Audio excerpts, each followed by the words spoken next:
listening to what my client is asking for and catering to their preferences and their needs and understanding their fears and their concerns. And again, delivering on the things that will make them feel better and help them feel that they're getting a value from that relationship.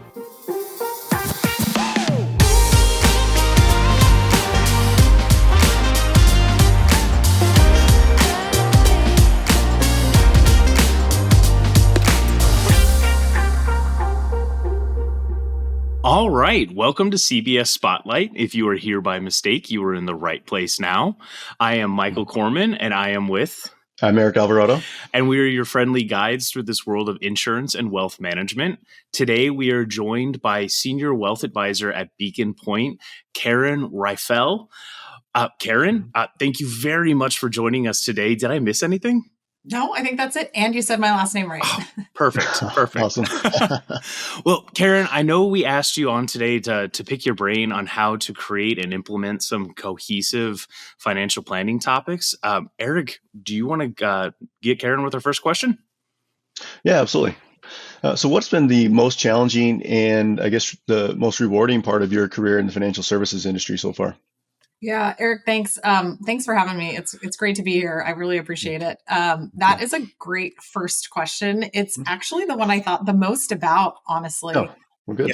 Because I think what has been the most rewarding for me is, and this sounds like such a generic answer, but I know listeners will relate to this who are in our industry. It's helping people, right? Oh. The most rewarding thing is to help provide peace of mind to our clients. I think that's a big part of what we do as advisors. Also validating thoughts, feelings, ideas, and giving people permission to do things, right? Those are all really great. I mean, those are great things to do.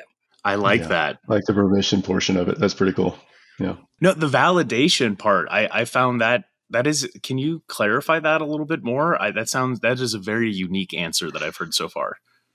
Yeah. So validating that, I'll just come up with a couple that come to mind. Validating that spending feels higher than what they thought, right? I mean, I've been doing this for almost 20 years. I've never had a client sit across from me, go through, dare I say the word budgeting exercise, right? Just kind of taking it I call it an inventory exercise of just, where money is going, not even where exactly, but how much is going out. Yeah. Nobody goes through that exercise and says to themselves, oh, I am spending way less than I thought.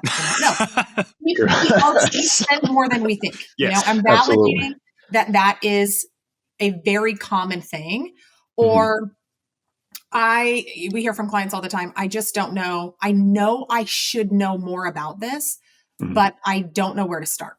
Right. And I can validate and say that is a perfectly normal response to something as important and personal as money. Right. And our money. And I hear from many of my clients exactly that thing. There's something about money and finance that we feel a sense of responsibility to, that we don't with other things. Right. I don't feel a sense of responsibility to my garden. Right. I have somebody who helped me with my garden. Yeah. I don't know the first thing about it, and nor am I going to try. In fact, I've dabbled in it and it's not good for me or and so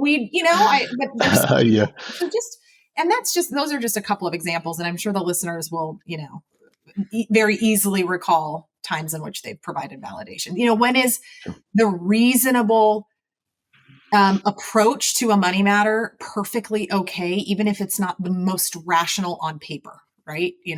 Paying off your mortgage in retirement. It might not pencil out on paper precisely perfect, but it could help you sleep well at night and feel really good. So that's okay. So true. What a great response. Thank you, Karen. Excellent points. So as co-author of Your Dollars, Our Cents, what inspired you to write that book? And what do you hope readers will take away from it? Yeah. So the book actually stemmed from, it was the written form and an expanded form of an email, a weekly subscription. It was for free email. I guess probably more like a blog would be the appropriate term, that we created 2000 and a long time ago. I don't even remember when it started, but it was a weekly subscription, and it would just be like a blast of a topic around finance that was short, simple, a little sassy, and relatable. We were really deliberate about trying to create relatable tie-ins, because things about money, we know, easy to remember in the moment, easier to forget 5 days later, if even that long, right? I mean, they're just, the concepts are so, there are so many, and they can be, somewhat complicated, at least for somebody who's not in the business. And so we ended up turning the email content. That was the inspiration. We turned it into a book, and we expanded on the content in book form. Both, each topic was a bit longer in breadth, and then also we added additional topics. And again, really wanted to do like relatable tie-ins, analogies. That was the spirit of every entry, was what and real life analogy can we relate this to? Because we think that helps things stick. It ended up being, in my opinion, it is a resource for getting a general understanding for those that say, I should know more. Okay. Well, if you want to know more in a realistic way and of what is of important, then here is the book. It's a general understanding of like foundational finance principles that can be picked up when you buy a house and you're looking at financing options. Read the financing options and put it down. And then when you have kids and you're thinking about what things to think about when you have kids and the related costs, pick it up and then put it down. And so it helps with life decisions. If you're thinking about buying a car or lease or what have you, pick it up. So financial how-to guide. Financial how-to guide. Yeah. That's right. I could have used one of those when I got out of school. I got to tell you, in my opinion, something like this should be required curriculum for students in high school or college. Yeah. So if I have to summarize it then to like the biggest takeaway that you hope is that people will use that book as a resource tool to pick it up and put it down. Not that you have to read it from cover to cover every single time, but you're like the glossary for all things finance. That's a great way to, yes, that's excellent. Mm-hmm. Awesome. So Karen, can you kind of walk us through how you would go about creating and implementing kind of a cohesive plan, financial plan for your clients, and when do you integrate insurance products into that? Yeah, sure. So ideally, planning efforts start at the very beginning of a relationship, even so far as we're talking about data gathering, right? Getting some information that will eventually lead to the base of data that will help us make informed decisions. That's really kind of the crux of planning, right? It's to help us make informed decisions. Yep. I like to set expectations for my clients that it is a commitment. The planning process is a commitment on both sides. And I will feel myself and my team, we will feel maybe intrusive at times. We're going to ask a lot of questions, and then they're going to give us answers. And we're probably going to have some more questions after that. It's all in the spirit of getting the most accurate representation of their financial situation so that we can provide the most accurate and educated and informed recommendations, right? To help them reach their goals and optimize their wealth. I do listen to my clients through the planning process. As you guys know, financial planning, when you talk about cohesive, comprehensive financial planning, kind of the pillars of concepts or financial topics that are addressed there are a lot of them, from tax to estate to cash management to investment allocation, legacy planning, you name it. There are a lot of them. What I think is really helpful, though, is to listen to what my clients are hoping to get out of planning. Generally, clients will come to us with something, if not one or two or a few things top of mind that is most important to them. If I re-enter the workforce, how much money do I need to make and for how long, right? Mm-hmm. Am I on track to sustain the lifestyle that I have through retirement? Do I need to be worried about tax considerations long-term? How big of a play is our taxes? Am I doing everything to minimize taxes? That's a big one, of course, Yeah. And so sometimes we can address the planning in like tranches, right?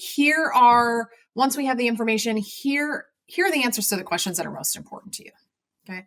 Now, my team has a lot of other areas that we think will help improve your wealth or optimize your wealth over time. And we'll talk through those through follow-up meetings and additional analysis, right? If we have an estate discussion, later in the process, that's okay. If that's not what's top of mind. If we have a property and casualty insurance review later in the process, because that's not top of mind, then that's okay too. So I kind of lean into the client when clients say, what do you offer around planning? It's like, well, what do you need? I could say a lot of things that are some Taper it down. really Yeah. important to you, Yeah. others not important to you. So, what's on your mind? Tell me what's on your mind and I'll tell you if I can help with it.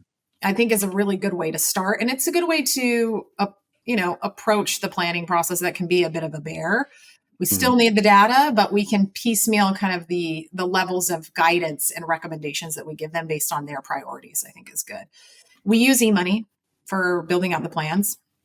And we often, this is the part of the process I think is the most important. Once we verify the data, we do the initial inputs and we do some preliminary reports. And we go back to the clients and we show that to them. We make them look at their net worth. We make them look at their cash flows, projected cash flows, and the preliminary observations about what it might suggest. And that is such a powerful meeting because there is something about seeing those things on paper that is a really great gut check, for lack of a better phrase. It's a gut check to say, oh, are we really only spending, it's on paper now? So we are committing to only spending $10,000 a year on travel. Is that right? Does that feel right to us? It's tremendously helpful. I recommend it. It's kind of like the data verification, but also data validation. Tell me that this feels right to you. This is what you shared with us. This is what it looks like, when it plays out. Does this feel right? Yeah. And then to track for implementation, eMoney has a great kind of action items. I tend to mirror those in our CRM, and we'll create action items that are,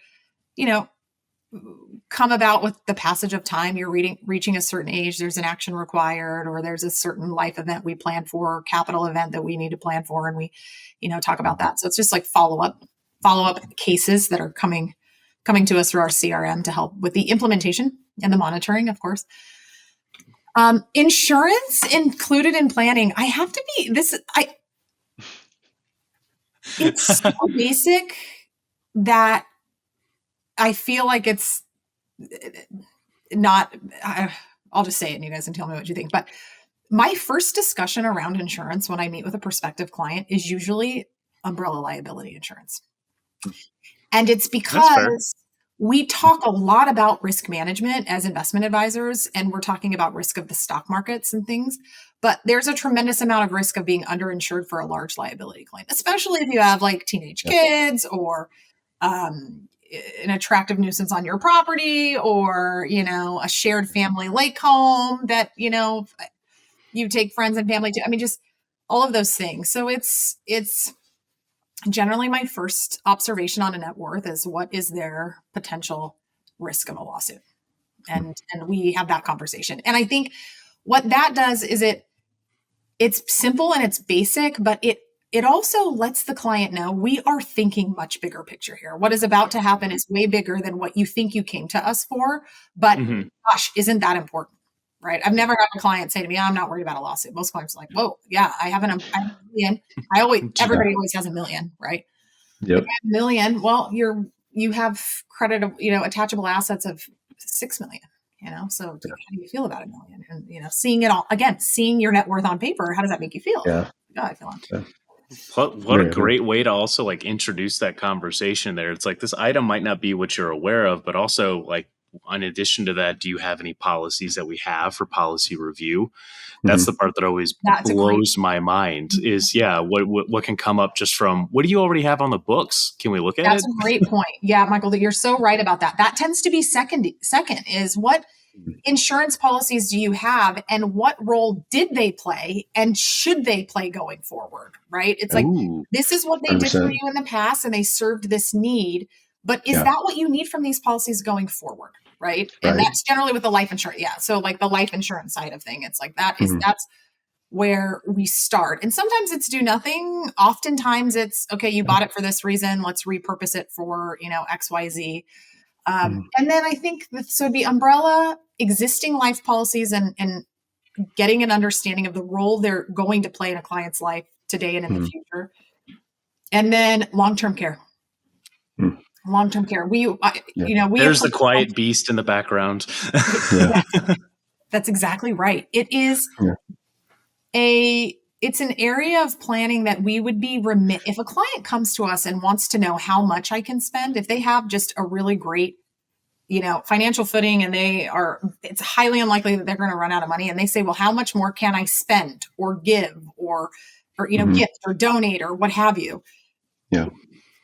We have got to assume that there are additional costs in life that come up, right? I mean, that Right. we would be remiss if we did not Smart. make such assumptions. And Right. I generally don't have clients who feel otherwise when we explain that to them. Listen, before I tell you how much you spend, I want to make sure that we're planning for increased costs later in life, which there could be some decrease in costs associated with that. But let's just kind Sure. of plan conservatively that there are going to be higher costs. And what are your options for planning around that? And Mm. we'll explore, in a scenario without insurance, a scenario with insurance, and of course we don't plan to insure the full need because, we don't know when, how No need long. to over-insure. Yeah. Yeah. Right. Not in the business Exactly. of over-insuring, of course not, but it's what Right. amount feels comfortable within some limits, Mhm. 80% coverage is probably too much. 10% is probably not enough, so we'll just kind of find that area and see, if it makes sense for them. Well, Right. I also love that you mentioned that you model it in the software. We do. What a Gives concept. them something to look at. Yeah, That's exactly. great. So, Yeah, you get Yes. that visual side of things. Yeah. yeah. Yeah. In our planning, we generally have 4 seems to be the sweet spot of scenarios. Mhm. You work this long, or you retire early, or you Mhm. spend more and have a long-term care event, like those types of things. And it generally includes long-term care events. And we can model it. eMoney's got a great long-term care event Modeler. modeling that's really easy to use Mhm. and simple. And so, yeah, pretty it's pretty simple once you put the pen to paper and, but I will say that, as you guys probably know, long-term care is generally a, 2 to 3 meeting conversation. The concept, the numbers, the Yes. follow-up Yeah. questions, and the decision. Yeah. It's that not every client necessarily needs care, but every client deserves to have that custom conversation.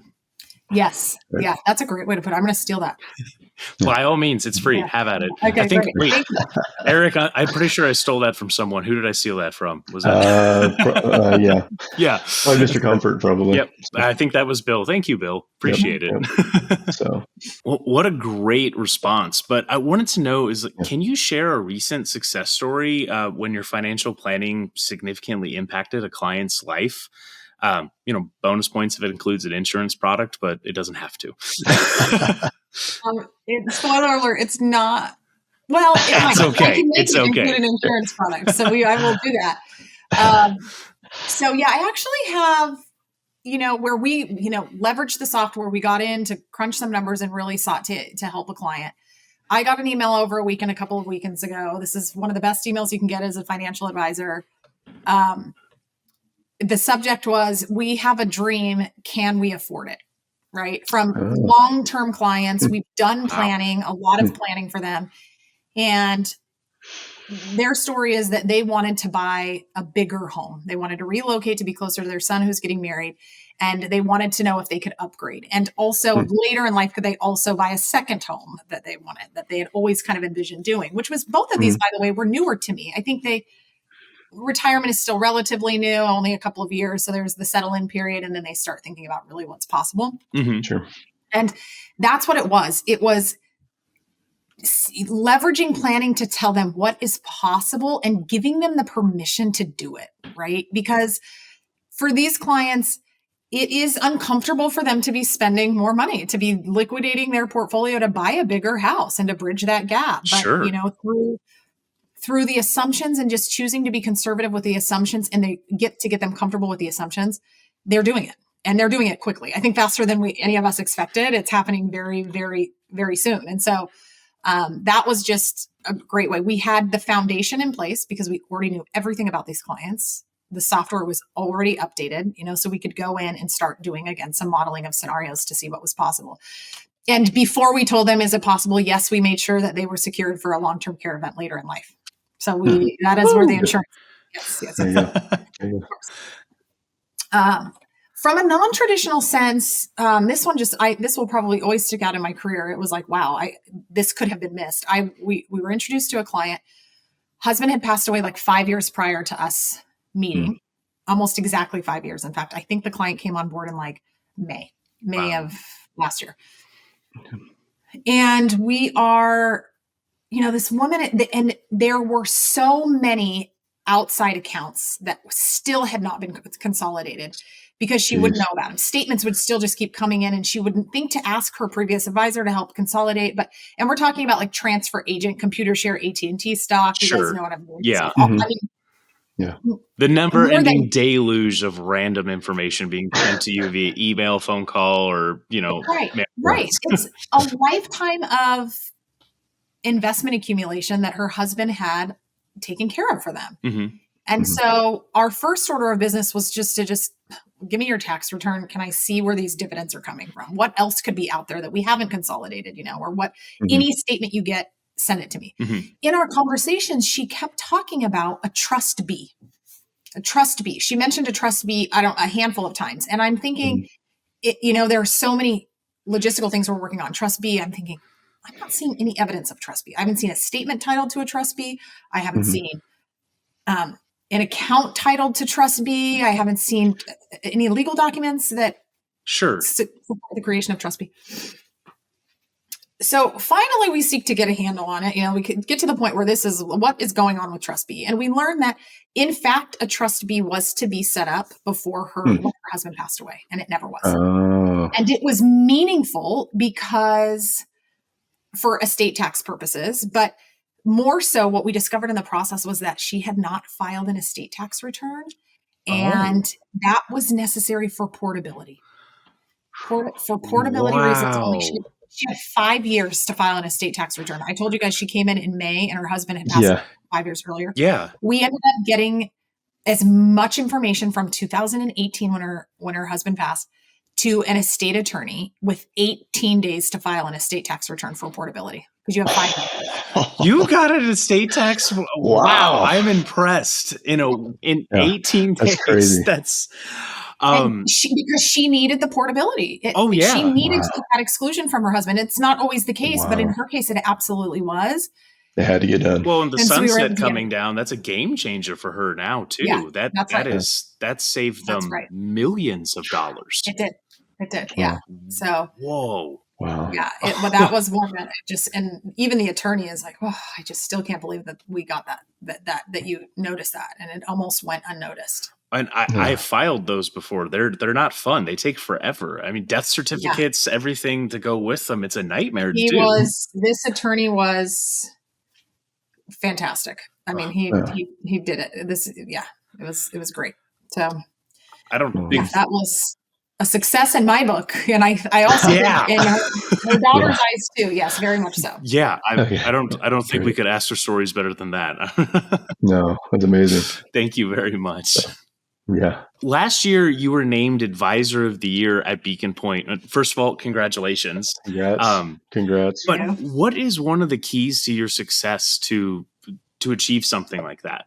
A little bit of luck goes a long way in that. I had some good opportunities that came my way, but I think if I think about the reason they came my way, and maybe the reason that they have become, I have a lot of, like I said, I have great relationships with most of my clients, is emotional intelligence, right? I mean, listening to what my client is asking for and catering to their preferences and their needs and understanding their fears and their concerns. And again, delivering on the things that will make them feel better and, help them feel that they're getting a value from that relationship. And that can be very different from one client to the other completely. I mean, even in so far as communication style can be very different from one interaction to another interaction. I think, I don't think it's inauthentic to be a bit of a chameleon. In fact, I think it's relational to agree. For clients. And I think it's important. And I don't think the power of that should not be underestimated at all. And I feel like I'm being my authentic self in participating in the relationship in a way that the other person needs, Mhm. and is signaling to me they want. And in turn, that builds so much trust. So there's so much trust building in relationships like that, that then when we're talking about me, because often, which took me a while to learn in my career, but clients want to learn about me too. It's not just me learning about them, which is really awesome. But then when we are talking about me, then I'm communicating in the way that, is me. And I'm being, myself. And so it allows us both to be ourselves, but yet when we're coming together and they need something, then I'm team them in that moment. Sure. If that makes sense. So it's not just being team them as their advisor, but like actually slowing down long enough to really understand what they're emotionally asking for rather than what's just verbatim coming out of their mouth. Yes. Yeah. Yes. What are they saying without saying it? Oh, ooh, very well said. That's Yeah. deep stuff. Yeah. So thank you for all of the brilliant insight today. We really appreciate it, and appreciate you jumping on with us. I got kind of a fun question for you. So finally, indoor volleyball or beach volleyball, and why? And in your opinion, which style kind of more closely resembles the financial planning side of things? Yeah. So if I'm playing, it's such a fun question. From a planning perspective, there actually are some similarities I've never put together until I was asked this question. If I'm playing volleyball, I'm playing indoor volleyball. And that is only because sand volley is very hard. I mean, you just have to have so much conditioning to play sand volley. I think it's just kind of another, not to say that you don't for indoor, but it's just a different level of conditioning. In a perfect world, if I had all the time and energy in the world, that's how I would train my body, is in a sand volley. That'd be great. It's fantastic. But it's because of that conditioning that I think, as it relates most closely resembles financial planning, it's going to be the beach all the way. It's going to be the sand. Okay. Yeah. Because again, it requires like another level of physically conditional, like training, but also planning requires a lot of mental strength, right? I think it's a different level. Sticking to a plan. Mental strength. Yeah. And then in the nature of sand, outdoor volley, you've got sand and you've got a 2v2, right? Versus, 6-on-6. And so it requires much more strategy. You have to execute very consistently and you have to be very aware of what's happening on the other side. It's about strategy and ball placement. You don't have to be the highest jumper in sand. You don't have to be the hardest hitter in sand, but you have to know exactly where to put it, that there's no chance the opponent's going to get to it. Right. And you have to be not only see where it needs to go, but know how to get it there. And I think that resembles financial planning very much, is to say, here's where I see we need to go. And here is how we're going to get there.